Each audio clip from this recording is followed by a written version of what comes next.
Assalamualaikum warahmatullahi wabarakatuh. Perkenalkan, nama saya Puspita Dewi Saraskinasih dengan NIM 20101122220038 dari Prodi Pendidikan Pancasila dan Kewarganegaraan, Fakultas Keguruan dan Ilmu Pendidikan, Universitas Lambung Mangkurat. Tidak terasa, waktu berlalu begitu cepat, bahkan kita sekarang sudah memasuki bulan Oktober, di mana beberapa bulan lagi kita akan memasuki tahun 2022. Di tahun 2021, pasti banyak kejadian yang terjadi, entah itu fenomena alam atau fenomena sosial. Di sini saya akan membahas tentang fenomena sosial. Pasti kalian bertanya-tanya, apa sih fenomena itu? Atau apa sih fenomena sosial? Fenomena merupakan rangkaian peristiwa dan bentuk keadaan yang dapat diamati dan dinilai lewat kacamata ilmiah atau lewat disiplin ilmu tertentu. Salah satu fenomena yang dapat diukur dengan kerangka ilmiah adalah fenomena sosial. Fenomena sosial adalah kejadian individu dan eksternal dalam masyarakat yang mempengaruhi perilaku seseorang, pendapat, dan lain-lain. Dapat juga disebutkan fenomena sosial adalah segala sesuatu yang terjadi dalam masyarakat. Terjadinya fenomena sosial ini akan memberi perubahan sosial yang mengarah pada sisi negatif atau sisi positif. Fenomena sosial tersebut dapat terjadi karena dipengaruhi oleh dua faktor, diantaranya faktor kultural dan faktor struktural. Apa sih faktor kultural? Faktor kultural adalah faktor yang mengandung nilai yang tumbuh dan berkembang dalam lingkungan masyarakat. Sedangkan faktor struktural adalah faktor yang mempengaruhi struktur masyarakat yang tersusun oleh suatu pola tertentu. Dari dua faktor tersebut, kita dapat melihat beberapa fenomena sosial yang terjadi di lingkungan kita.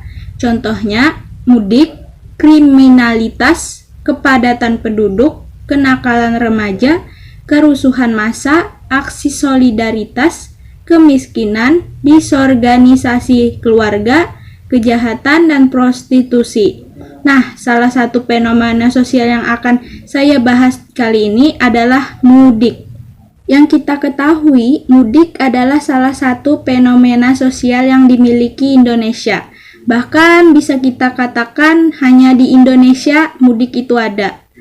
Fenomena ini sendiri biasa dikenal dengan pulangnya orang merantau ke tanah kelahiran asli dan biasanya dilakukan pada saat menjelang hari raya.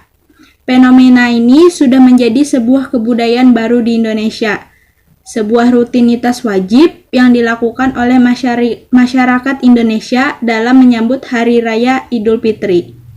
Penyambutan besar-besaran tersebut terjadi dikarenakan mayoritas penduduk Indonesia beragama Islam. Selain itu, libur panjang yang diberikan dalam momen ini yang membuat masyarakat rantau untuk menghabiskan waktu di kampung halaman, sembari melepas penat yang menumpuk karena beban pekerjaan. Jadi, upaya tali silaturahmi dalam momen Lebaran ini sangat pas. Semua instansi atau lembaga, baik pendidikan, pemerintahan, maupun industri, memberikan waktu libur panjang, yang membuat masyarakat mudah untuk berkumpul dengan sanak keluarga ataupun teman lama sembari melepas rindu yang tidak terbendung. Dalam momen mudik ini biasanya terselipkan momen reuni, entah reuni teman sekolah, teman main, ataupun rekan organisasi. Dan momen ini biasanya yang ditunggu-tunggu para pemudik sekaligus pelengkap mudik tersebut. Yang kita ketahui, di tengah pandemi COVID-19 saat ini, mudik berpotensi meningkatkan resiko penularan ke orang lain. Lebih buruk lagi, kota-kota dengan 0 kasus berpotensi untuk memiliki kasus baru yang muncul karena COVID-19 dapat ditularkan dari orang ke orang. Misalnya, jika ada satu orang anggota keluarga yang melakukan mudik dengan alat transportasi publik, dia akan lebih cenderung menularkan penyakit tersebut ke lingkungannya. Demi mencegah COVID-19 di berbagai daerah, pemerintah Indonesia resmi memberlakukan larangan mudik. Dengan dikeluarkannya Surat Edaran Satuan Tugas Penanganan COVID-19 Nomor 13 Tahun 2021 tentang peniadaan mudik di Hari Raya Idul Fitri. Pengandalian penyebaran COVID-19 selama bulan suci Ramadan. Arus pergerakan mobilitas penduduk selama mudik dikhawatirkan dan akan meningkatkan potensi penularan kasus COVID-19 antar daerah selama mudik. Semua tradisi dan aktivitas yang terkait dengan mudik juga dapat berpotensi meningkatkan risiko penularan COVID-19 ketika masyarakat mengabaikan protokol kesehatan.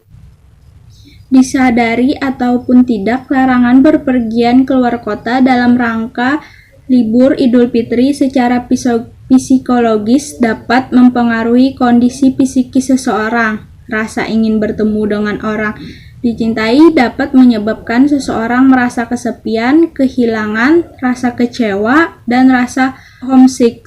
Rasa kecewa karena belum terwujudnya keinginan kita untuk dapat mudik pulang ke kampung halaman tersebut dapat disiasati dengan mencari alternatif aktivitas serta untuk memenuhi kebutuhan silaturahmi, yaitu melakukan video call dengan keluarga. Meskipun gagal mudik, komunikasi dengan keluarga masih bisa menyenangkan dengan memakai layanan video call dari WhatsApp, Zoom Meeting, dan aplikasi video conference lainnya. Meskipun tidak bertemu secara fisik, setidaknya aktivitas video call dapat mengobati kerinduan pada keluarga dengan melihat mereka secara virtual. Semoga pandemi COVID-19 segera mereda dan semua aktivitas dapat kembali seperti biasanya.